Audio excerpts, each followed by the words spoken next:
Drive from all the top tracks across the country and around the world. For a complete list of all Easy Bed and branch locations, visit capitalotb.com. Capital OTB. We're closer than you think.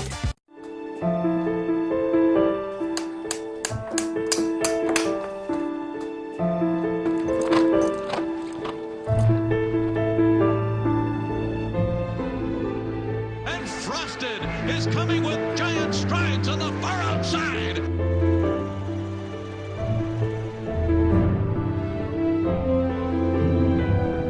Here comes Honor Code. Here's a layer. Honor Code looked like he got him in the last stride.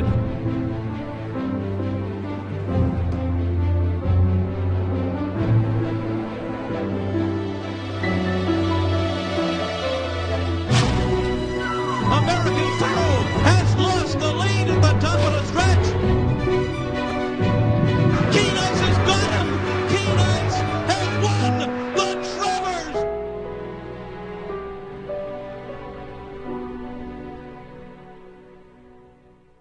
Face it. Most horse racing websites are just too much clutter, too much to navigate through. Next time, log on to capitalotb.com. Our newly designed website is easier than ever to use, with all the information the professional horse player needs. capitalotb.com. This is the OTB Television Network, a service of Capital District Off-Track Betting.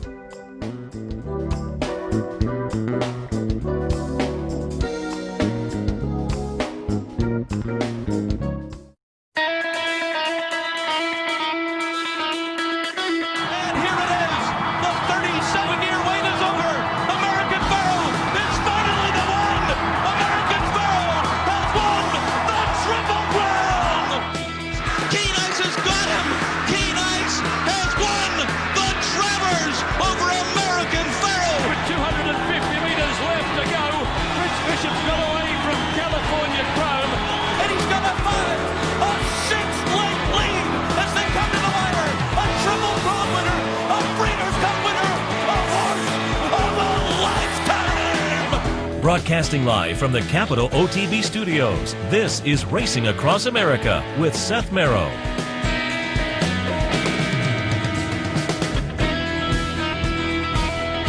Good morning and welcome to the Friday edition of Racing Across America.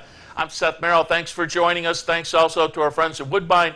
Pick, bet, and cheer on world-class horse racing north of the border. Woodbine, we appreciate their sponsorship. Coming up on today's show, Andrew Dempsky from Tampa Bay Downs, a regular Friday visit. We'll talk a little Tampa for this afternoon and maybe encompass some of the meat because with the early post time next Friday, Oaks Day, we're going to have a handicapper support on Friday, so this show won't be on next Friday. So I think this is our last visit of the season from Tampa Bay for Andrew Dempsky.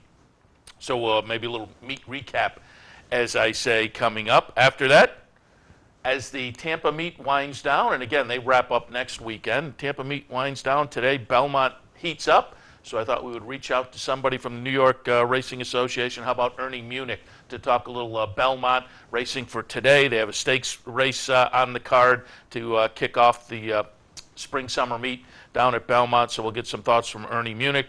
And towards the end of the hour, Dave Rodman from Laurel. They had the big day last weekend, and we'll get some of his thoughts on some of those stakes races from last Saturday, as well as some ideas for today, this Friday afternoon from Dave as well. So a nice lineup on this Friday here on Racing Across America. And before we go on, I do want to remind you, because we have some events coming up that you will want to know about and participate in, including the Bounty Bet, which is back this afternoon. Late pick 4 at Woodbine will be the target. If you have that lone ticket here at Capital OTB, you pull down the entire bounty. Otherwise, you share in a piece of the consolation to that. But $1,800 plus up for grabs this afternoon for the Bounty Bet. Again, pick 4 at Woodbine today. Go to the website for more information, capitalotb.com. Swing on down to the Clubhouse Racebook this afternoon. We'd love to see you. Brian Nadeau will be in with a $750 bankroll. Between 11 and 2, 30 folks will be selected here. You put your name in the hat anytime before 2 o'clock, and about 2 o'clock, our marketing guys pull out 30 names. You participate on the team. There are also 5 folks selected online. You can find out more about that on the website. Brian will be playing all afternoon. Opening day at Belmont, closing day at Keeneland. Woodbine's the sponsor, so maybe a couple of races up there as well. I'm sure it'll be a fun afternoon. It always is. Brian Addo in the house, and even if you don't get on the team, you can hear his selections and analysis all afternoon long. Should be a great day here at the Clubhouse Racebook. We want to see you here this afternoon, 711 Central Avenue in Albany. Both Saturday and Sunday, we have some knockout challenges. Online on Saturday, there's a VIP only for previous winners. There's a regular open online knockout challenge. Those happen on Saturday online. Sunday, there's some knockout challenges here for lesser amounts of money, though, here at the Clubhouse Racebook. But still a fun afternoon here Sunday afternoon with a knockout challenge and a VIP knockout challenge as well. Again, Saturday online, Sunday live here at the Clubhouse Racebook for the knockout challenges. Do want to have you mark on your calendar next Wednesday up at Saratoga, Diamond Club Grill. Brian Addo and myself, we did the inaugural edition last year. It's the Derby draw that kicks off at about 5 o'clock on the TVs in the Diamond Club Grill. And then about 6:30, we move ourselves over to a conference room there in that Embassy Suites Diamond Club Grill building and have a Derby seminar. That's next Wednesday night. Again, the draw's at about 5. Last year, I tell you, for 5 to 6 o'clock on a Wednesday, it was hopping last year. They had a band playing, some happy hour specials and whatnot. It was fun. And then, as I say, we went over a nice little crowd for the Derby seminar as well, which will kick off at about 6:30. Just right up the street from Congress Park in Saratoga in the Embassy Suites.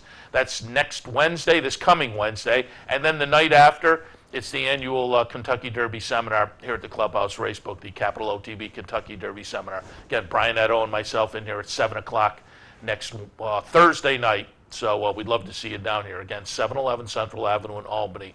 Next Thursday, the annual Kentucky Derby Seminar here at the Clubhouse Racebook.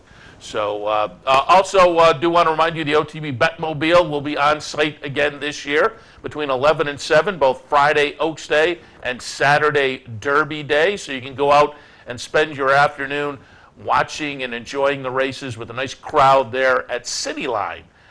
With the Betmobile sitting there to make your bets and allow you to get in on all the action. We've been doing that, I want to say, the past couple of years, and I know folks have enjoyed that. So again, next Friday and Saturday, OTB Betmobile at the City Line here in Albany. So keep that in mind as well. Pulled up, they sent out yesterday an updated points leaderboard as horses and connections are deciding to go or not to go to the Derby. And so just looking at the points list now, the way it is with the updated list that was sent out yesterday, number 20, the last horse in on the list, is Untrapped. The bubble horse, first horse out at number 21, Looking at Lee, who we talked about it already earlier this week, would clearly be a wise guy horse coming out of that finish in the Arkansas Derby. A lot of folks, social media was kind of ablaze with folks thinking, well, this will be the place where I land in the Kentucky Derbies. But looking at Lee is on the outside looking in at this point. But the list also includes at number 13, Malagasy, and they've printed him in italics and a little legend at the bottom of the page. I will read from it directly. Italics equals connections have indicated that he is a, quote, possible, unquote, starter. So Malagasy is, according to what was sent out yesterday by Churchill Downs, Malagasy is on the fence at number 13. If he chooses not to go, then Looking at Lee moves in.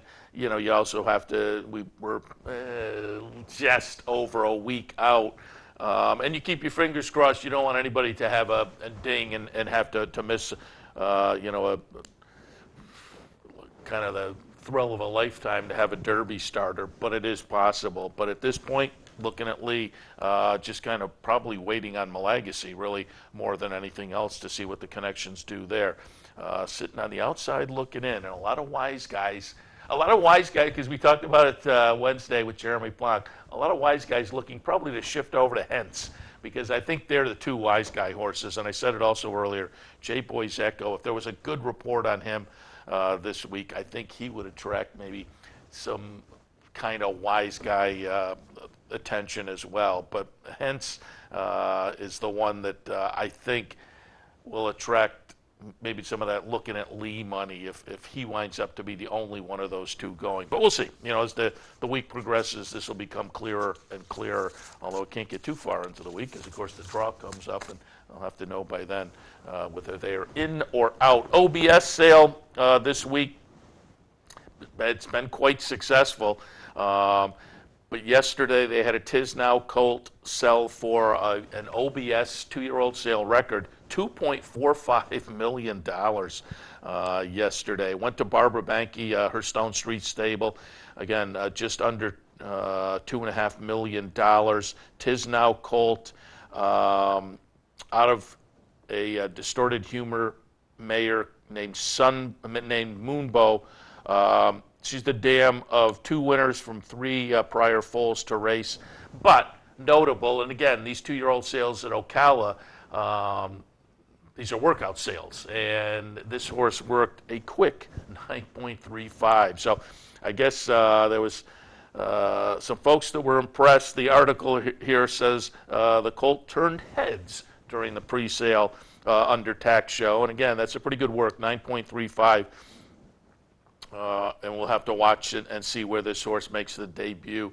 I've said it before, I like these OBS horses, and they're the workouts are kind of controversial because a lot of folks feel like to push horses to go this fast at this young of an age is not beneficial. I'll let the owners and the sellers kind of decide that kind of thing. I am not an expert on horse physiology, but so long as they do it, to me, it's a handicapping tool that I use when we get into the summer and we get into some of the races where these kind of horses start to show up. And you can look at these workouts, and they debut at 5 or 5.5 or 6 furlongs, and if they were blazing in the workout and they're bred and well bred and they took a lot of money, and then you throw in connections on the owner and trainer side that clearly like to win early and win early at meets like Saratoga perhaps. It all adds up. And so for me, it's kind of a handicapping tool. And this one will be one we'll keep our eyes on when they finally put a name on it and see where it debuts. A couple other horses went for $1 million yesterday. Another one was a More Than Ready filly out of a Grade 2 placed mare named Miss Mary Apples, sold to a Mideast Connection racing outfit. The other $1 million seller yesterday, a Union Rags Colt out of the mare Poco Mas. So we'll see. They had 3 go for 7 figures yesterday. So far, after 3 sessions down there at Ocala, the sale's been going on all week. Today's the last day. Total of 521 horses sold for over $47 million compared to $37 million last year at this time with a lesser number of horses. But it all adds up to, wildly successful sale, it seems like, here with a record breaker, the Barbara Banke Stone Street Connections paying that close to $2.5 million record down there at OBS. Junior Alvarado, a spill, unfortunately, closing day last Sunday down at Aqueduct. The word after that was he had hurt his shoulder. X-rays were negative, but subsequently had an MRI, did show some shoulder damage. The doctor told Alvarado that without surgery, there was no guarantee that the shoulder wouldn't just pop out kind of randomly, perhaps when he was riding. So decision's been made for Alvarado to have surgery on the shoulder. Had surgery on the same shoulder. I think it mentions it in the article. Surgery on the same shoulder for a rotator cuff. Last December. So that's, when you hear stuff like that, that's unfortunate because these guys go out to injury and you root for them to come back and then be injury-free for as long as possible, forever, perhaps. And when guys kind of string them together, you feel badly that they lose that much time in the career. It just has to be kind of mentally tough to, get back and then fairly soon after you've had some surgery or been laid up with an injury to go back to the sidelines. But the surgery will be performed this coming Tuesday, and they're estimating that Junior Alvarado will be back at the end of the Belmont Spring-Summer meet, but almost definitely be back for Saratoga. So not too long on the sidelines, but again, coming fairly close on the back end of another injury. That certainly has to be depressing to Junior Alvarado, but wish the best for him. Hope he gets back sooner rather than later. And also, one more bit of news before we go to a break. Jimmy Jerkins has announced the next start for Shaman Ghost will be Pimlico Special. Pimlico Special comes up on May 19th. Shaman Ghost, who most recently won the Grade 1 Santa Anita Handicap and finished second to Arrogate in that $12 million Pegasus back in January. But what we saw in the Santa Anita Handicap says he's an intriguing player in that handicap division this year, which clearly is dominated at this point by Arrogate. But Shaman Ghost could be an interesting player, as I say, going forward. They'll pick their spots. Certainly you would have to think the two races for the handicap division up at Saratoga, Whitney and Woodward, being a Jerkins trainee, probably will be in the game plan. But in the meantime, again, May 19th, the Pimlico Special, $300,000 up for grabs. Shaman Ghost aimed there. And Jerkins said he also may send out the half-brother to Rachel Alexandra, Dolphus. May send that one to the Pimlico Special as well. That one won a 1-mile allowance race this past Sunday at Aqueduct with a 105 buyer figure. So that horse may be developing into an interesting runner as well for Jimmy Jerkins, and we'll see what they decide to do there, because he had said Met Mile he thought might be a little too stiff for Dolphus, so debating to potentially send 2 down to the Pimlico Special. All right, it's time for our first break. We'll take that. We will come back and talk to Andrew Dempsky from Tampa Bay Downs. A little bit later, Ernie Munich from the New York Racing Association opening day at Belmont. And we'll also talk with Dave Rodman from Laurel Park. We'll recap last Saturday's stakes and talk some Laurel action for this Friday afternoon as well. Stay with us. All of that right after this. Hey race fans, head down to the all-new Clubhouse Racebook. With live horse racing on more than 250 flat-screen TVs, state-of-the-art wagering terminals, and amazing Vegas-style atmosphere. The Clubhouse Racebook, 711 Central Avenue, Albany. Hey, we've got a new show. We do. Absolutely, and they're off right here on the OTB TV network Sunday mornings. What's it all about? It'll be a lot of fun. Fast-paced, plenty of topics, guests, handicapping, commentary, and maybe some opinions. I have opinions on my opinions. And we will have plenty of them because you're on the show. And they're off Sunday mornings here on the OTB TV network, 10 a.m. each Sunday. Should be a lot of fun. Anthony Mormino, Seth Merrill. We'll see you there. I'm sorry, I went. Not at the track and not near a computer? No problem. Wager with Capital OTB's Touchtone Wagering System and you'll never get shut out again. Capital OTB's Touchtone Wagering System is quick, simple to use, and guarantees your wagers are accurate and placed on time. For more information, visit CapitalOTB.com or call Capital OTB's customer service hotline at 800-292-BETS. Capital OTB's Touchtone Wagering System. Never get shut out again. I'm Seth Merrill. Join Brian Edo and me Thursday, May 4th, 7 p.m. at the Clubhouse Racebook for the 2017 Kentucky Derby Seminar. We'll take a look at the day's races and run down the entire Derby card. Tell you who we like and don't like, and tell you why. But we'll also have fun putting together some interesting betting combinations. So if you're a seasoned horse player or only bet one race a year, you need to be here. That's Thursday, May 4th, 7 p.m. at the Clubhouse Racebook, 711 Central Avenue, Albany. We'll see you then. No matter where in the world you are, the excitement of wagering on horse racing is just a click away. CapitalOTB.com offers live streaming, past performances, race replays, our virtual tote board, analysis and selections from professional handicappers, and a simple, safe, and secure wagering platform. And best of all, you get track prices. Going on now, it's Bet 50, Get 50. Simply open a Capital Bets account, bet $50, and get $50 cash back. CapitalOTB.com. Log on today.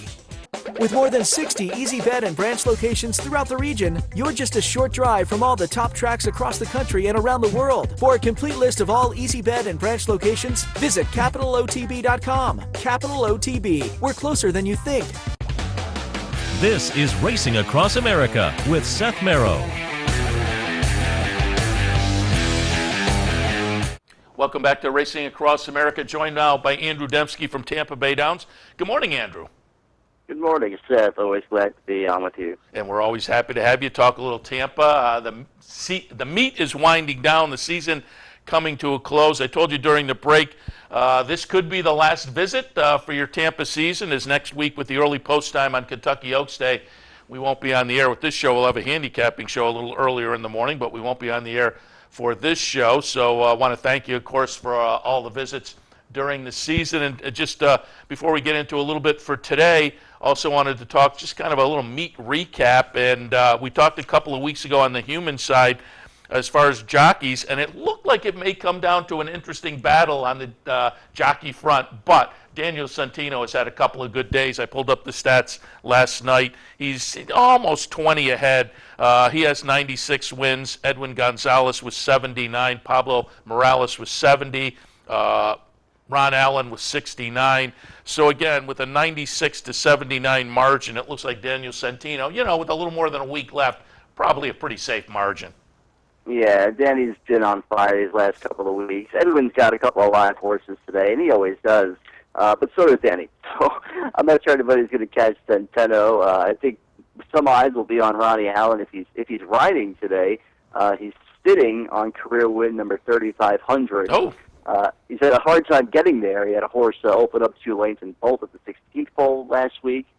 He got dropped from a horse, and he had a potential fractured rib. I'm waiting to find out the word on that. So, when you get to a milestone, sometimes everything goes wrong trying to get there. But I think as much as the jockey standings-wise, Danny's running away with it, I think all eyes are on Ronnie trying to get to that milestone 3,500th career win today. Well, you say he was a little banged up. I know, and I didn't look at the results, but I think he was scheduled for a ride yesterday at Gulfstream.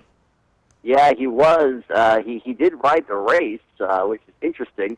We didn't really know if he was going to go down and actually ride the horse. It was a 3-5 favorite that got banged into the rail right at the start. So the horse did back out of the race. So as much as it would be nice to see him get it down there riding for Maria, it would be nice to see him get it here in Tampa. I think that would be good for our fans here and good for Ronnie. Yeah, and it's funny, when these guys get on these milestones, they can sit there for a while. I don't know why that is, but it's like invite the family out, and they have to keep coming day after and those kind of things. It's funny, but that seems to work out that way a lot of times. On the trainer side, again, that's a little bit of a runaway, and Gerald Bennett really has been going great guns since early in the meet. He's got 47. Kathleen O'Connell at number 2, 33. So it's a 47 to 33 margin. On the trainer's side, that's almost insurmountable. Dennis Ward sits third, Jamie Ness fourth, and Tommy Proctor in fifth. Dale Bennett in sixth there. But yeah, Gerald Bennett, as I say, pretty much gate to wire this season.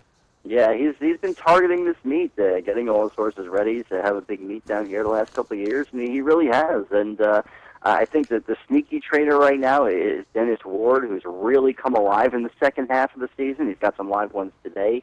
But you're right, Gerald Bennett, he's been targeting this meet. He's going to go to Gulfstream this year, so kind of interesting. He went to Delaware last year after the Tampa meet. We'll see if he continues to stay hot in Florida. But another tremendous season, and honestly one of the nicest guys in the world. So very happy for him to continue all the success here in Tampa.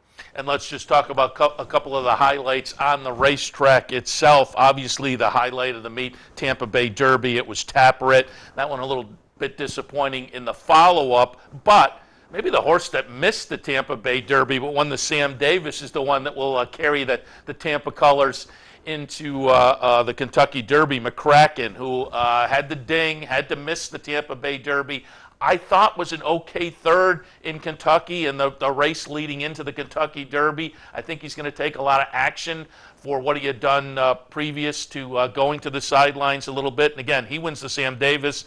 Tapwrit wins the Tampa Bay Derby.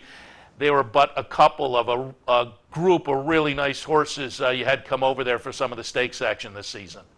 Yeah, absolutely. And I'm interested to see what both those horses will do going forward. I'm not really concerned with McCracken's poor effort last time out. That's okay. He didn't need to win that race. It's, that's, a lot of people like to see horses win, sitting on a win going to the Derby, but I don't. So I'm still all over McCracken, and I hope Tapwrit rebounds. No real excuse last time, and all word on from his camp has been pretty quiet, but such a stellar-looking animal that I'm hoping he has a big race in Kentucky. And as I say, since we won't talk to you next week, I won't hold you to it because we have a week of potential things to go right or wrong. But you're tilting towards McCracken as your pick at this point? Yeah, I think so. I think he might even be 5-6 to 1. Yeah, I hope, and that's fine. That's fine with me. That's a good enough price on a very special animal to my eyes. So I'm kind of leaning that way. But my goodness, I think all the talk in the horse racing world has been how tough it is this year, and in my eyes, it's no different. I can't sort it out. So I'm going to take a local horse who I've got to see, who clearly has ability, and kind of go with McCracken. Well, I'm in the same boat as you, except I'm going with Gunnevera, who had the third in the Florida Derby. But I wasn't bothered with that. He was hung outside, up against it at Gulfstream. I thought the third was a good race to build off of. And I was talking with one of the guests yesterday about this. I think with this field, 20 horses, you always get more value than you get in a normal Thursday afternoon race, let's say. But I think Gunnevera, I'm thinking 10 to 1 is not out of range. No, that's very possible. It might just be one of the best finishers in the field. I believe, correct me if I'm wrong, is Javier Castellano ride Gunnevera? Is that correct? Yeah. Okay, well, you don't get any better right now. Hottest jockey in the And with him picking between Pletcher horses and Gunnevera and going for Gunnevera, that said something too. Absolutely, and like I say, it could be the best finish in the field. I always have a hard time betting a deep closer in a big field. There's so much that has to go right, but the value will be there, so I can't possibly talk you off that. If you said your pick was Always Dreaming, I would say that might be the worst possible favorite in history to my eyes, but Watch Always Dreaming proved me wrong. I got to get off that horse, even though the horse looked good here in Tampa. But we'll see. I don't know who's going to go favorite this year. I think Always Dreaming could be the Derby favorite. Yeah, it's Always Dreaming or Classic Empire would be my guess. Mike Battaglia said he's going to make Classic Empire the morning line favorite. He hasn't put a number on it yet. But yeah, Pletcher runner coming off the big effort down in Florida. I'm with you. I'm going to be interested to see where the betting public goes as far as the favorite. And then we talked earlier this week with Jeremy Plonk. There are a couple of wise guy horses that I'll be interested to see how the betting public goes. I think Hence will be one of those wise guy horses, and if Looking at Lee gets in, he'll be a wise guy horse. I'd love to see where the bettors are going to go as far as those two horses. Yeah, I think Baffert's always going to take money. He just wins big races, so people will see him and see his horse, and that horse will take money for sure. Maybe this thing coming from Dubai. Those horses always get that never win. So Thunder Snow is another interesting player. But who knows? It should be a good race this year. You're not going to see. I think this might be. Even if the favorite wins it, it's going to be like an orb price, like a 6 to 1 kind of favorite. So in my eyes. So I think you're going to get value everywhere. So it's going to be a tremendous race. We'll see how it flops out. And I agree. I don't see any shorter than 4 or 5 to 1 for the favorite. All right, let's get some ideas for this afternoon down at Tampa. What's your weather look like? It's going to be a hot weekend, Seth. We're looking at mid-90s this weekend. So yeah, pretty hot out here. All right, let's take a look at the opener today. Optional claimer starter allowance, 25 level at the claiming side. Starter allowance 16. They're going to go 6 furlongs. Your thoughts in race 1? Yeah, I use the 2 horse on top in here, Cowboys Delight. We'll see if Ronnie's riding. I haven't gotten word yet how he's feeling after that race yesterday at Gulfstream with that rib, but he's riding this one today for Maria Power Sox. He claimed this horse back last time.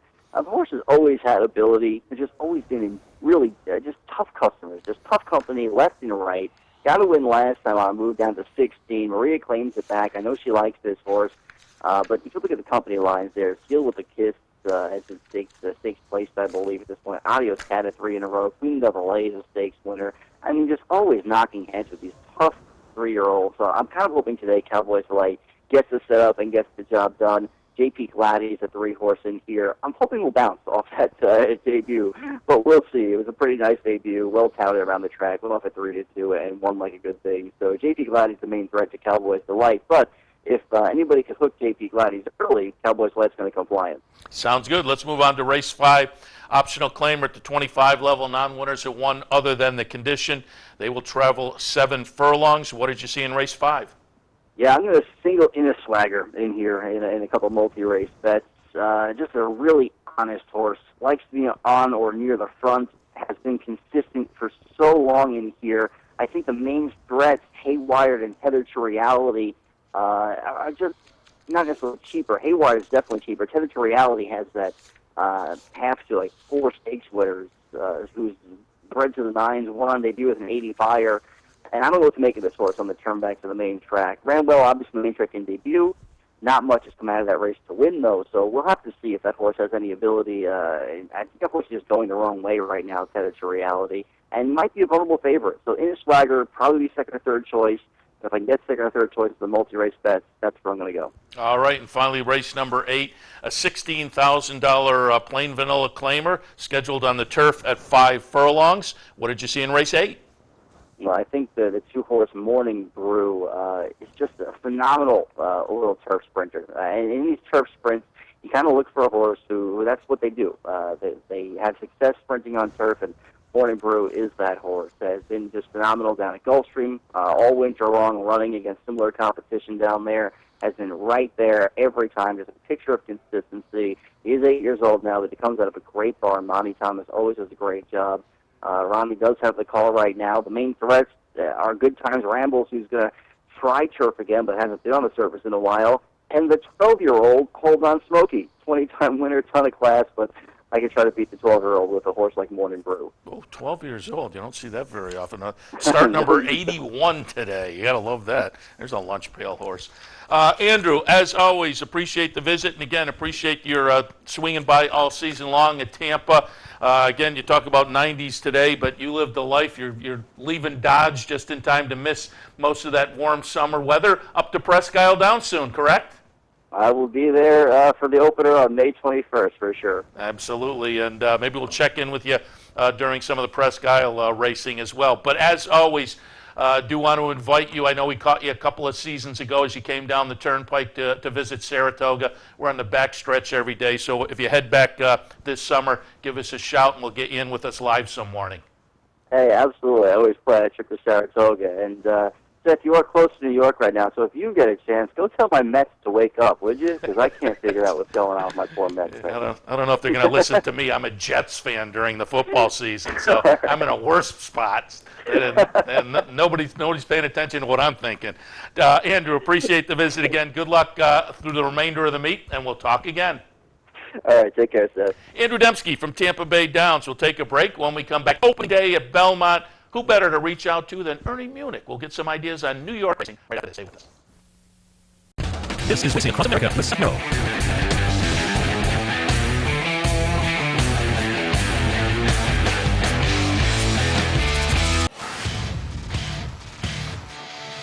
Plan right now is to run Always Dreaming only. Just hours before Always Dreaming won the Florida Derby. Always Dreaming, set down for the drive by John Velasquez. Seth Merrow talked with Johnny V and Todd Pletcher about this impressive horse. You don't know how it's going to react with the tougher competition now. But if Always Dreaming falls good on race day, he goes. The 2017 Florida Derby to the Pletcher and Always Dreaming. All the top trainers, all the top jockeys. No one delivers more insight and more information on all the big races than Capital OTB and OTB TV.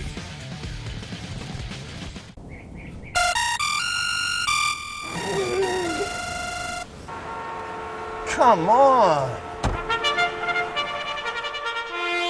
I want sales reports on my desk by Monday.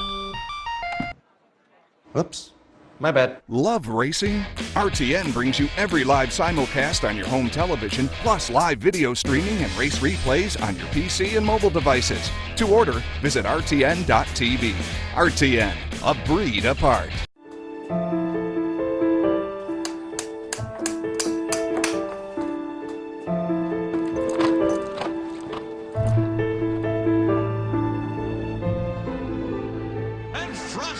Is coming with giant strides on the far outside.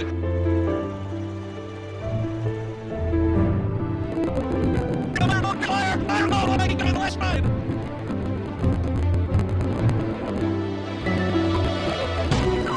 Has lost the lead of the track. Keenance has got him. Keenance has won the Travers.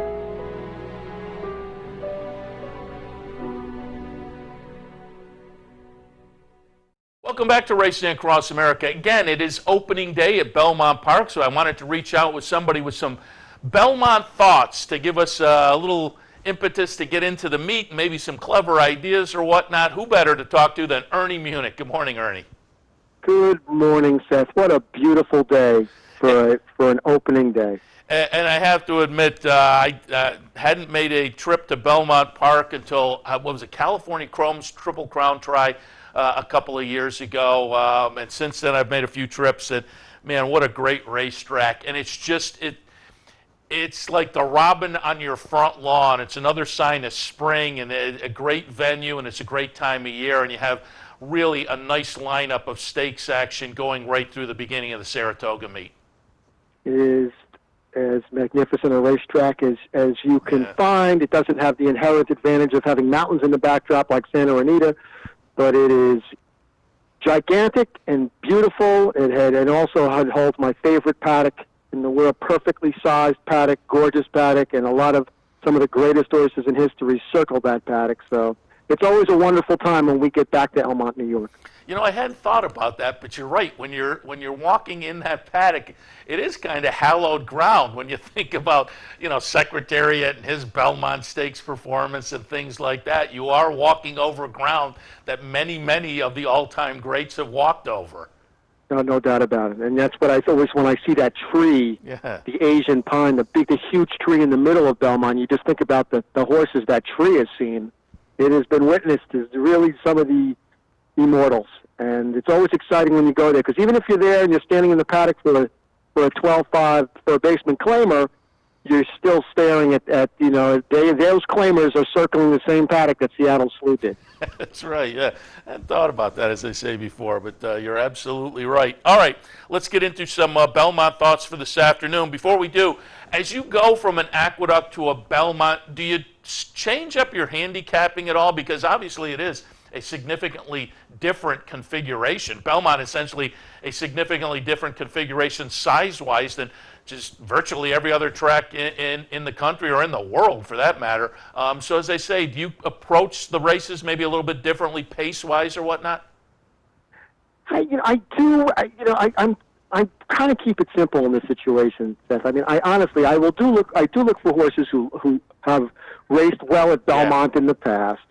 But I do not give that more power than recent form. Maybe a horse who's run very well against the bias last time out, or something in that regard. But for sure, and even goes for trainers too. Some trainers do better at Belmont, so I will have that in mind.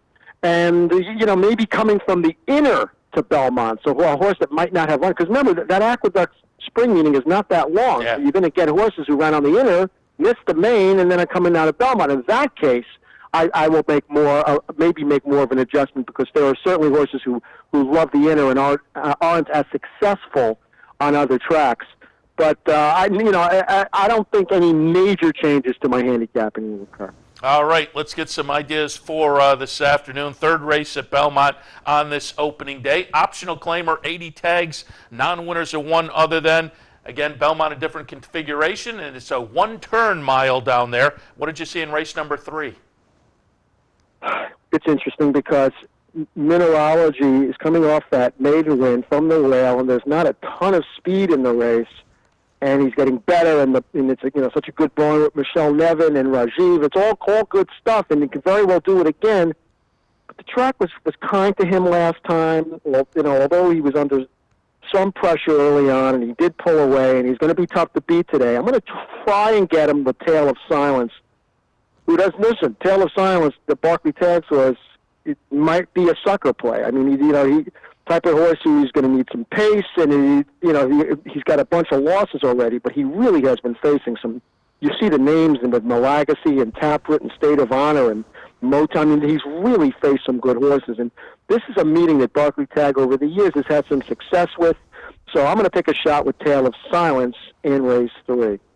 I also think the Kieran horse at 4-1, if that one holds up at those odds, Mr. Dougie Fresh could be a little bit interesting, because the buyer fired last time was good and good compared to this field, but it was on a sloppy track. So you got to get the odds to make it worthwhile. The 4-1 in this field would make it worth it to me. I agree. That would be a nice price. And once they get good for Kieran, you'll see these a horse, break a maiden, and then maybe even go out of town and then come back. And, sometimes they get better. Yeah. So he might be a better horse now than he was when he was racing on a fast track.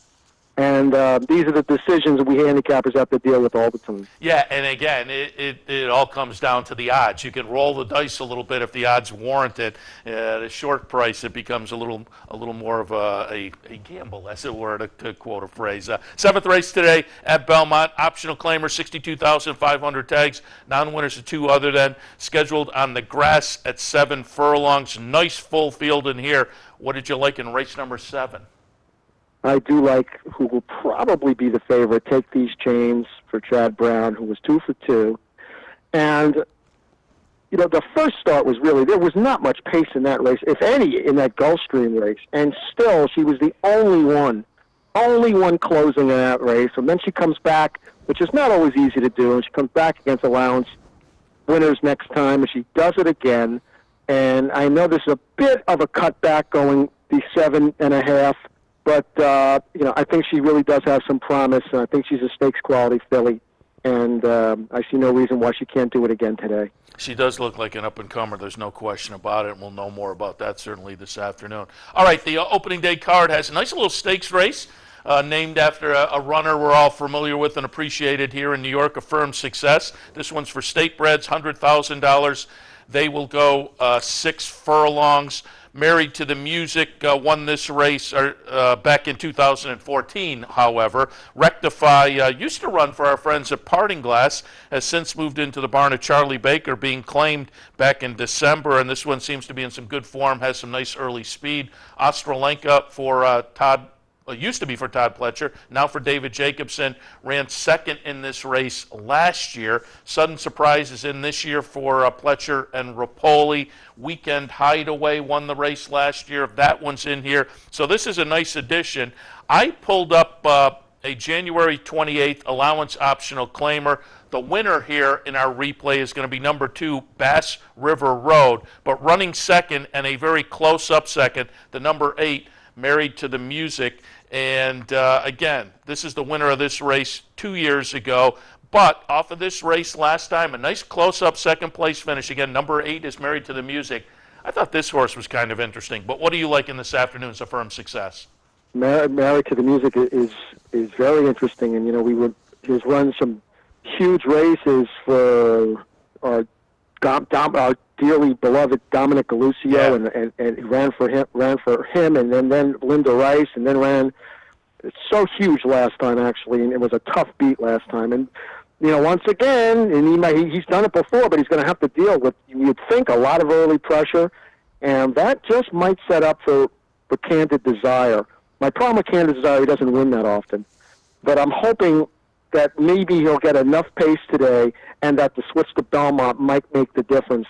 I mean, he has really run some big races. Gary now has been running them about once a month, and it's worked out well. His last 4 races are very sharp. I like the jock change from Gallardo to Johnny V, and the outside post, and hopefully there is enough. Well, there probably will be enough speed to set his table. The question is if he's good enough. But although he's won only 5 times from 32 starts, he's won 2 of his last 3. So maybe the killer instinct over time has finally gotten to him. And won the Holly Hughes a couple of starts back. Nice little New York bred stakes race. Nice stake on the opening day card. And looking forward to Belmont kicking off this afternoon. Ernie, before we let you go, have to ask everybody, as we're now 8 days away, are you leaning in any direction for the Derby? I'm leaning towards McCracken, but I honestly, without shaming myself, which I really could if I tell you how bad I am at picking in the Kentucky Derby. I dread giving out picks in this race because, to me it's so fluky, and so many great horses have been beaten in it. But if I had to make a choice right now, I'd go with McCracken for Ian Wilkes. But so far I haven't really, I know they say it sometimes, but this crop so far for me has not been too enthralling. But it is early, and horses get good. So we'll see. At this point, where are you on this, Seth, at the moment? I just had Andrew Dempsky on from Tampa Bay, and given what McCracken did in the Sam Davis, he also likes McCracken. And he said the third-place finish last time didn't bother him too much. And I said to him, I'm in the same boat, but with Gunnevera. the third place finish in the Florida Derby. I thought, given the post position that day and just the way Gulfstream plays, I thought he was up against it. So the late run from Gunnevera, I thought was one to build on.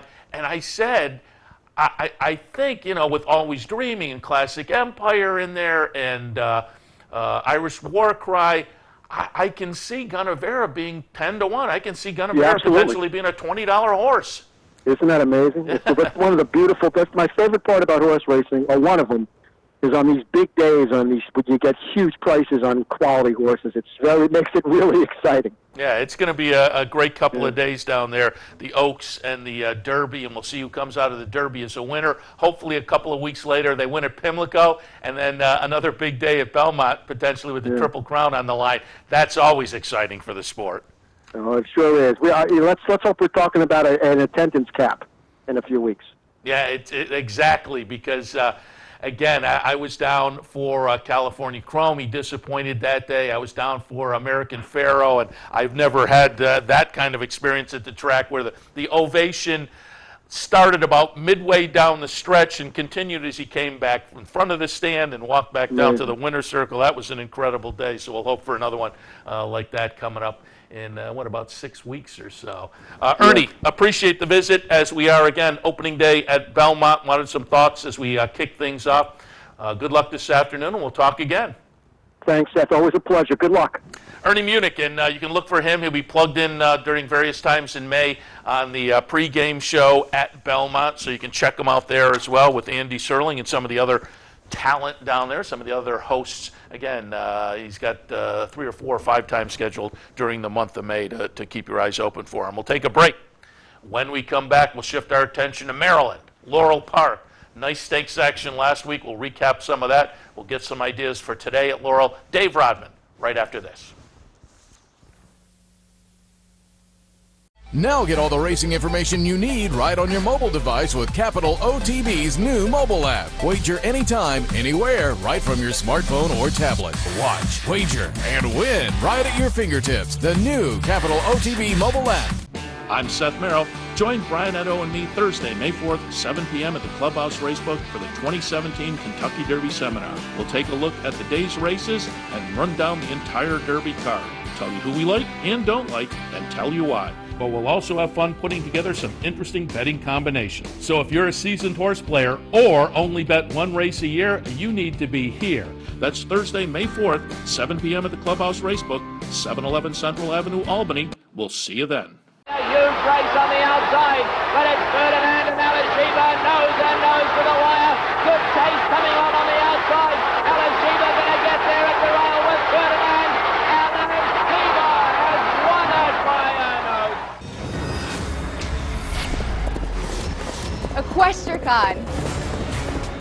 Equestricon. The first ever international racing convention. The first ever. For the fans. Meet the legends. The breeders, the owners. The jockeys like me. The best of the industry. Come celebrate racing at Equestricon.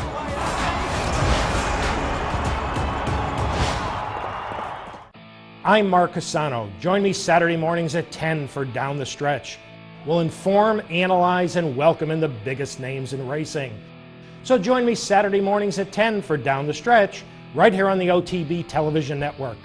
In a recent study of some of the top online wagering sites, Capital OTB won big in total player rewards, far surpassing some of the best-known wagering sites in America. While other rewards programs simply offer you points redeemable for gift cards, Capital OTB's rebates are paid to you in actual cash. Plus, Capital OTB gives you full and immediate access to your money. So if all you're getting now are points and gift cards, join Capital OTB Player Rewards today and get cash back. Visit CapitalOTBBet.com and sign up today. Hey race fans, head down to the all-new Clubhouse Racebook. With live horse racing on more than 250 flat-screen TVs, state-of-the-art wagering terminals, and amazing Vegas-style atmosphere. The Clubhouse Racebook, 711 Central Avenue, Albany. This is Racing Across America with Seth Merrow.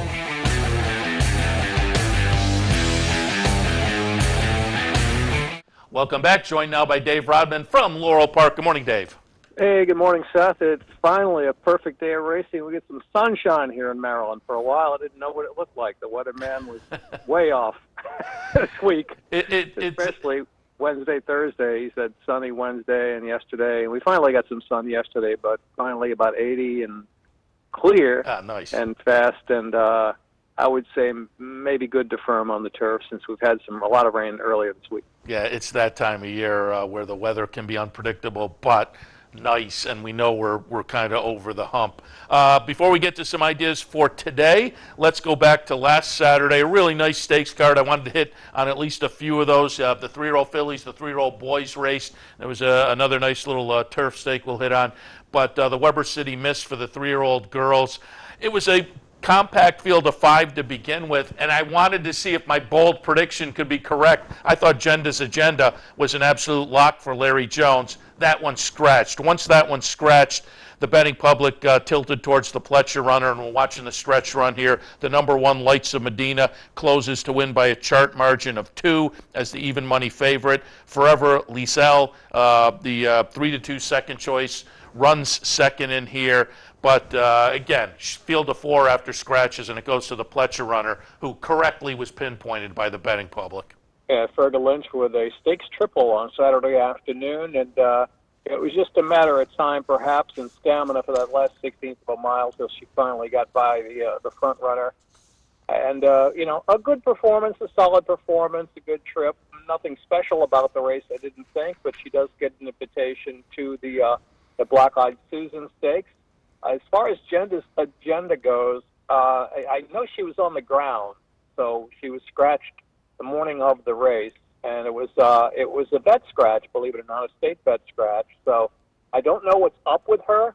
I know Larry Jones would never send down an unsound filly to the race, so perhaps maybe something happened in the stall, and she kind of injured herself a bit in the stall. But just in that case that she does not run, and she did not, and we'll perhaps find her in another spot. But now with a race, not a race under her belt, going toward the Black-Eyed Susan Stakes, we'll see where they run her and if they choose to proceed in that kind of direction.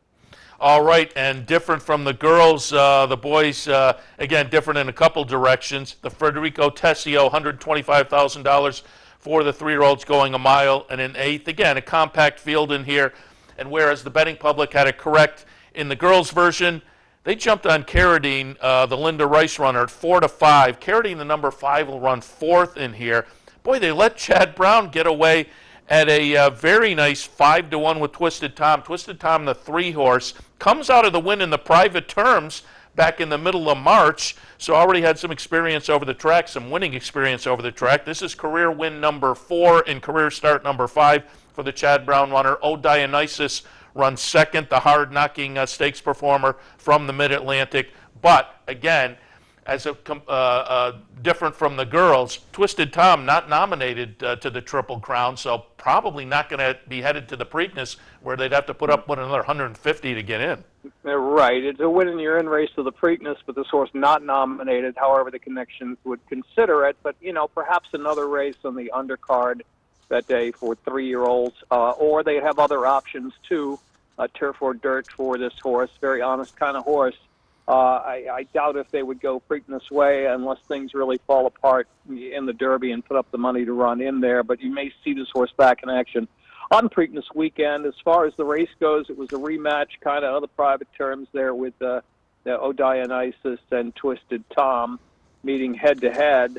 And the way O Dionysus was going on the turn, it looked like maybe O Dionysus had him this time. But no, it was Twisted Tom. He didn't surge away late, but he finally won that war in the final furlong against O Dionysus and gets another score. Likes the track, and he's a real nice horse. Yeah, and again, a nice performance from the Chad Brown trainee, who has, being a New York bred, he can pick some different spots going forward. Another stake I wanted Carradine really didn't have much excuse at all off a big number and a lengthy score. And that's why they bet her down, I think, was that outstanding buyer figure that he'd run up in New York. But just around the turn, he was a history lesson. All right, and let's move on again. One more stake on the card that I thought was intriguing on a card full of stakes races, but the Dahlia going a mile on the turf. We talked about it last week. I thought Cambodia coming out of the third place finish behind Believin' Birdie, who I think is turning out to be a really, really nice runner. Cambodia for Tommy Proctor. I don't disagree with the betting public who made this one the 6-5 choice. Cambodia is the 8 horse, however, running third in here. We're seeing the number 11, or excuse me, the number 5, Catch a Rising Star for Fergal Lynch, both there as well on the turn. So that one took itself out of the race. But Danilovna winds up to be the winner, the second choice in here at 3-1, the number 1 horse. Northern Smile second, and Cambodia, kind of a disappointment running third in here. I thought probably a little better than that, but certainly a nice performance by the Grand Motion horse winning the race. Well, Grand Motion's heart must have been racing from the quarter pole on, because the horse on the lead was one of his trainees as well. She goes to the outside fence, but as we mentioned on the show, thought Danilovna would get a little better trip, hopefully, on Saturday afternoon, and that indeed she did. She was much closer to the pace, tactically placed. It was a good win for her, and maybe the Gallarette will see her on Preakness weekend. Danilovna, Irish bred, really nice filly. Grand Motion, just getting her into her best gear here in the state. Yeah, nice performance by the winner. We'll watch where she goes next time as well. All right, let's get some ideas for this afternoon down at Laurel. As you said, nice weather there today. Let's kick things off with a look at race 7. Maiden Claimer, 32 to 40 tags, 3/4 of a mile the trip. What do you like in race number 7? From turf to dirt in the second start, let's go with a Proud Citizen gelding, trained by Hugh McMahon. 4th on the turf and debut on the yielding ground. Got bumped from the left, then bumped from the right. Sounds like a song, doesn't it? That Turbo Booster, who then finished with a bit of interest toward the middle of the course on the turf. Coming to the dirt, his sire Proud Citizen, you might remember, was a 7.5 furlong winner on the dirt at Churchill Downs ages ago. I mean, this horse, I think, wants to go a little bit longer in general, but I think with that useful run, he could be a decent pick this afternoon. I'd come to use him top and bottom in here, and in the 7th race, it's Turbo Booster. Couldn't find a lot on the dam to give you a big pedigree note in there, but it was more the trip, and perhaps that he would like improve a bit in the second start that led me to him for you, McMahon. Turbo Booster. 10-1 on the morning line. Got to like it. 8th race today, scheduled on the grass at 1 mile and a 16th. These are maiden specials. Your opinions in the 8th? Colpa Medaglia d'Oro, Croce d'Oro from the Stidham barn here is trying to work their way into the winner's circle at Laurel. They've had a win so far from a limited number of starters and shipping in from the fairgrounds. This is the 3rd start, but 2nd turf for this runner, who at the fairgrounds set the pace and faded in the stretch, but not a badly beaten 3rd, beaten only 4 lengths, comes back with Lasix here for the first time out. And when you look at the race in general, now it hasn't produced a winner, that March 9th effort at the fairgrounds, but most of the next out runners in there have kept salty company against maiden special weight at Keeneland on the turf. I think giving this colt a bit of a class edge here. He's got some speed, and he gets Lasix for the first time. Croce d'Oro in the 8th race today, and it's a wide-open race. I'm maybe going to look a little bit, too, at the Trombetta runner, a mine shaft out of the Stormcat mare, Sesha Cat, who liked the turf, King of Night. So I'm not going to key Croce d'Oro, but I think maybe if you had to pick one in here, Just Howard kind of had every chance last time. I don't think he's going to get a lot of play.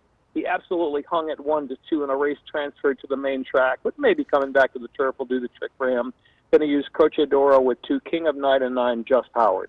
I like it. Let's move on to race number 9. Optional claimer, 25 tags, non-winners of 2 other than, again, 1 mile and a 16th in race number 9. 5-time winner here at Laurel, looking to make it 6, going to that outside here with Lady Terp. Not a super outside post, going 1 mile and a 16th because not a lot of speed to her inside except for maybe Balmer Hunt. I'm looking for Balmer Hunt and Emelina maybe to hook up early in the race, and Lady Terp to get another perfect stalking trip this afternoon. I think a useful claim here for the Scott Lake barn has been on a roll the last couple of weeks. Underneath her, going to maybe think that Emelina might hang around a little bit in this race. I mean, she's 20-1 in the morning line. She was 3-1 against Lady Terp in understandings. 2 of the mares she's going to face this afternoon again in the 9th race today. might be overlooked. And, you know, the key to this race is whether Balmer Hun stays in the race. If she doesn't, Emelina might go all the way. As of the scratches about an hour ago, the race was intact, but watch out for a sneaky pace type situation because there's not a lot of pace in the race other than Balmer Hun and Emelina, and hopefully those two hook up. I'm going with Lady Terp to do it again back-to-back for the Lake Barn. All right, and Dave, before we let you go, we were talking during the break. 2-year-old season kicks off at Laurel this weekend. Yeah, we got one for the fillies tomorrow, one for the boys on Sunday. Saturday, first 2-year-old event of the year, 4.5 maiden special weight. Jason McCutcheon and Salzman, the usual 2-year-old kind of trainers, have entries in Saturday afternoon's race, and then Sunday, one for the boys as well. They're not big fields, but a welcome back to the young horses here at Laurel Park, the 2-year-olds, Saturday and Sunday to open the card for the weekend openers. That's always fun. And with us not having a show next weekend with the early post time at Churchill Downs, I got to ask you, are you leaning in any direction as far as a Derby pick? You going to be a homer and go with Irish Warcry? Well, I'm going to use him. I'm going to, at this point, I think it may be like a 5-horse box for me. But, yeah. I mean, my kind of sleeper horse is Hence from the Asmussen Barn. I'm going to use Irish Warcry, and I like the way McCracken's been training. So those are 3 right now, but I'm willing to toss in another 2. Haven't really come up with a final formulation. Obviously, going to wait till the draw. And there may be, obviously, defection or 2 coming in the next few days if you keep up with the headlines I'm sure you guys have been reporting on. Interesting. Third guest this morning, and the third one to mention McCracken. Okay, well, I mean, only because I just like the way he's training. I mean, just like his physical appearance and his demeanor at Churchill. And so I'm Hence was my original horse was One-Liner, but he's not running, so I'm going to go with Hence kind of as the price kind of play. I've been saying all week long, though, I'm curious to see what the price is, because I think Hence, with that whole Sunland Derby scenario and the horses coming out that ran behind him running well, I think he's going to be one of the wise guy plays, and I wonder if that'll take a couple of points off.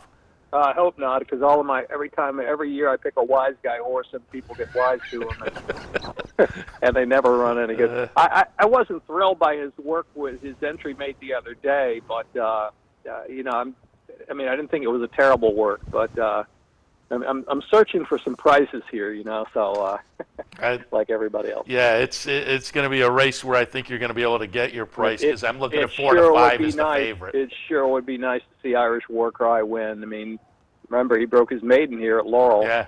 And so maybe help him put Laurel back on the map here in the Mid-Atlantic. Yeah, he's definitely a Maryland-based runner that'll bring a lot of pride to that area one way or the other. All right, Dave, got to wrap things up, but do appreciate the visit. Again, no show next week, but I guess next time we catch up with you, you're over at Pimlico, right? 2 weeks? Right, hi-ho, Pimlico. Yeah. So we're looking forward to that. Good luck over the next week or so, wrapping up the Laurel meet, and we'll talk again. And also, I want to remind you, too, we'll start Thursday racing here real shortly to a 4-day week. So nice. Just a heads up on that, okay? Absolutely. All right, Dave, again, we'll talk again. Okay, see you. Dave Rodman from Laurel Park. A little bit before that, Ernie Munich from the New York Racing Association, Belmont's opening day. And Andrew Dempsky as the Tampa Bay meet winds down. Let me again remind you, promos and events coming up here at Capital OTB Bounty Bet this afternoon. It's on the Woodbine pick for $1,800 plus up for grabs. Go to the website for more information. And we want to see you here this afternoon. Clubhouse Racebook, Brian Addo with a $750 bankroll. Between 11 and 2, you throw your name into the hat. 30 folks get selected here at the Racebook at about 2 o'clock. 5 more selected online. Go to the website for more information there. But come on down. The more the merrier. It's always a great afternoon here with a bankroll. Today, Brian Addo, 750 bankroll, 711 Central Avenue in Albany. Online on Saturday, there's a VIP and a regular online knockout challenge here at the Clubhouse Racebook on Sunday. Again, a VIP and a regular knockout challenge. Saturday online, Sunday here at the Clubhouse Racebook. Knockout challenge. More information on the website. Next Wednesday at the Diamond Club Grill up in Saratoga at the Embassy Suites. Brian Edo and I will have a Kentucky Derby seminar. The action starts at 5, but that's watching the post position draw on NBC. We'll be in a bar with the happy hour band last year. It was a great crowd, and then about 6:30 we move over to a conference room, have the seminar. So swing on by next Wednesday, or come to the Clubhouse Racebook on Thursday for the annual Capital OTB Kentucky Derby seminar. That's next Thursday night at 7 o'clock. And don't forget, Friday and Saturday of next week, Oaks Day, Derby Day, the OTB Betmobile will be at the City Line here in Albany. So you can enjoy the racing there with some of your friends and have some libations, as it were, a little something to eat, and bet throughout the day with the OTB Betmobile at the City Line next Friday and Saturday. Woodbine, sponsor of this program, thanks to them. Woodbine pick, bet, and cheer on great racing north of the border. All right, I'm late, so I got to get out of here. Although this time of year, the tracks with the late post times, there's really, all you're going to see is a list of the entries for the next little bit. So maybe it's better that I'm on than not, but I got to get out. Don't forget, the programming continues over the weekend. Handicappers report on Saturday and Sunday at 9, down the stretch with Mark Casano tomorrow at 10, and they're off with myself and Brian Addo this week on Sunday morning at 10. So I'm going to wrap things up for Racing Across America. Enjoy the races this afternoon. Let's all cash a few tickets. Come on back and tune in tomorrow morning here, 9 o'clock for the Handicappers Report. You're watching OTB TV, a service of Capital Off-Track Betting.